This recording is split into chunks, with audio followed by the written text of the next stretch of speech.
Guardians of the Galaxy Volume 3 was always going to be personal. After all, the trilogy capper closes a door that writer-director James Gunn first kicked open 9 years ago.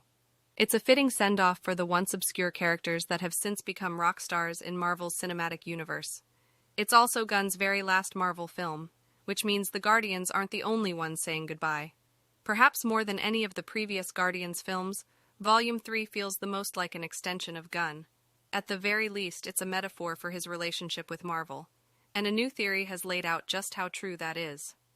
Andrew Schultz and Leonard McKelvey, aka Charlemagne the God, recently discussed Volume 3 on the Brilliant Idiots podcast.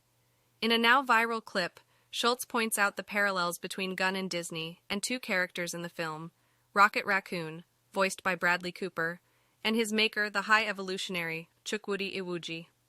The High Evolutionary fancies himself a god. He aims to create a race of sentient, anthropomorphized animals that will live in a utopia of his own making. But it's impossible for him to create life from scratch, so he resorts to gruesome experiments until he can crack the tricky code of evolution. It's through these experiments that Rocket is created. Rocket is meant to be a disposable stepping stone to perfection, but he manages to surpass his creator, fixing an experiment the High Evolutionary was struggling with. In response, the High Evolutionary decides to dispose of Rocket and study his brain. Of course, Rocket escapes and goes on to join the Guardians of the Galaxy, a group that values him exactly as he is. But the High Evolutionary later comes looking for Rocket, as he can't create the perfect society without Rocket's out-of-the-box intellect. All those years later, he's still obsessed with the one thing he created that managed to surpass him. That's the premise of Guardians 3, but it could also double as a metaphor for James Gunn's time spent working for Disney. Gunn wasn't exactly created by Marvel, but the studio definitely unlocked his potential as a brilliant comic book movie director. Guardians of the Galaxy helped usher in a new era for the MCU in turn.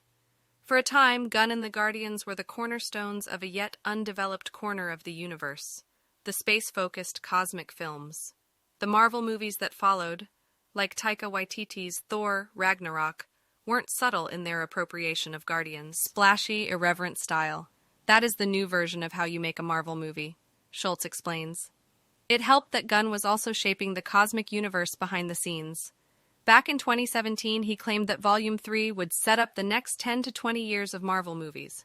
But when Gunn was fired in 2018 after a series of offensive tweets resurfaced online, his partnership with Marvel Studios was cut short. Marvel would rehire Gunn just a year later, and though he returned to wrap up the Guardians trilogy, the damage had been done. Perhaps Marvel believed it could recreate the magic of the Guardians films without Gunn's input. With Thor, Love, and Thunder, which even featured Gunn's Guardians in cameo, the studio certainly tried, but it also proved the exact point that Gunn makes in Volume 3. In firing Gunn, Marvel threw away its secret weapon and gave its biggest competitor the perfect opportunity to steal it. Now Gunn is the creative co-chair of DC Studios. He's the captain of a new team, just as Rocket is at the end of Volume 3.